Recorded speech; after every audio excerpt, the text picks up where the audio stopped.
இத்தனை ஆண்டுகால தமிழக அரசியல் தேர்தல் வரலாற்றிலேயே இந்த முறை 2026 தமிழக சட்டமன்ற தேர்தலில் 85% வாக்குப்பதிவுகளோடு 4,87,00,000 பேர் வாக்களித்திருப்பது மிகப்பெரிய ஆச்சரியத்தையும் எழுச்சியையும் ஏற்படுத்தியிருக்கிறது. கடந்த 2021 தமிழக சட்டமன்ற தேர்தலை ஒப்பிடும்போது இந்த முறை 29 லட்சம் பேர் அதிகமாக வாக்களித்திருக்கிறார்கள். SIR சிறப்பு வாக்காளர் திருத்தத்தின்படி கடந்த 2021 தேர்தலின் போது தமிழ்நாட்டில் 6,29,00,000 பேர் வாக்காளர்களாக இருந்தார்கள்.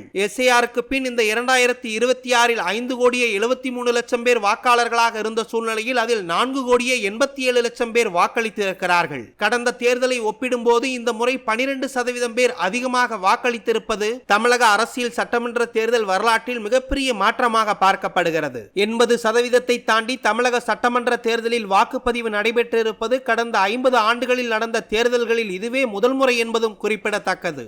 திருப்பூர் மாவட்டம் காங்கேயம் தொகுதியில் எந்த கட்சியைச் சேர்ந்த வேட்பாளர் சட்டமன்ற உறுப்பினராக வெற்றி பெறுகிறாரோ அந்த கட்சிதான் தமிழகத்தை ஆட்சி செய்யும். அந்த கட்சியில் ஒருவர்தான் தமிழகத்தின் முதல்வராக அரியணையும் ஏற முடியும். அப்படி சுதந்திரம் பெற்ற இந்தியாவில் தமிழ்நாடு சந்தித்த முதல் 3 தேர்தல்களிலும் காங்கிரஸ் கட்சியைச் சேர்ந்த வேட்பாளர்களே காங்கேயம் தொகுதியில் வெற்றி பெற்று காங்கிரஸ் கட்சியே தமிழகத்தை ஆட்சி செய்தது. பின் 1971, 1996, 2006, கடைசியாக 2021 சட்டமன்ற தேர்தல்களில் திமுக வெற்றி பெற்று திமுகவை தமிழகத்தை ஆட்சி செய்தது. அதே போல 1977, 80, 84, 89, 91, 2001, 2011, 2016 என இந்த அனைத்து தேர்தல்களிலும் அதிமுக மற்றும் அதிமுக கூட்டணி கட்சி வேட்பாளர்களே காங்கேயம் தொகுதியில் வெற்றி பெற்று அதிமுகவை தமிழகத்தை ஆட்சி புரிந்திருக்கிறது. இடையில் 1967, 89 தேர்தல்களில் வேறு கட்சியைச் சேர்ந்த வேட்பாளர்கள் வெற்றி பெற்றிருந்தாலும் முழுமையாக 5 ஆண்டுகள் அந்த ஆட்சியை யாரும் தொடர முடியவில்லை.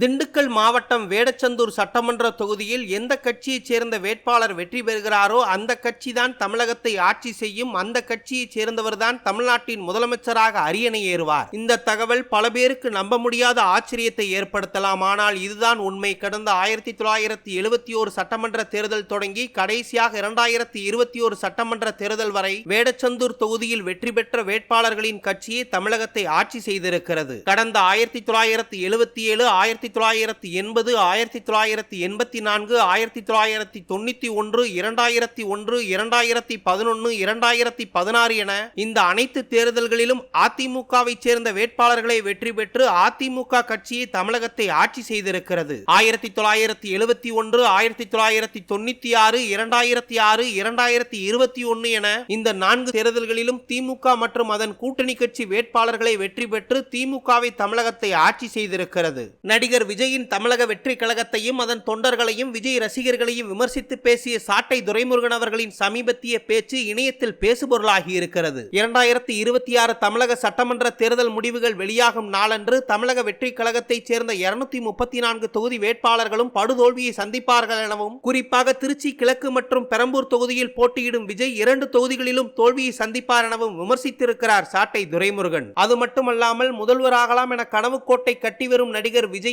தேர்தல் தோல்வி இனிவரும் காலங்களில் நடிகர்களை அரசியலுக்கு வரவே பயமுறுத்தும் எனவும் குறிப்பிட்டிருக்கிறார் சாட்டை துரைமுருகன். தேர்தல் முடிவுகள் வெளியாகும் நாளன்று தாவேகா கட்சியைச் சேர்ந்த யாராவது உங்கள் வீட்டில் இருந்தால் கட்டி போடுங்கள், இல்லை என்றால் விஜயின் தோல்வியை பார்த்து அவர்கள் அனைவரும் தங்களது இன்னுயிரை மாய்த்துக் கொள்வார்கள் எனவும் குறிப்பிட்டிருக்கிறார் சாட்டை துரைமுருகன். சாட்டை துரைமுருகனின் இந்த கடுமையான விமர்சனத்திற்கு சமூக வலைதளங்களில் பல தாவேகா தொண்டர்களும் விஜய் ரசிகர்களும் கடுமையாக எதிர்ப்பு தெரிவித்து வருகிறார்கள்.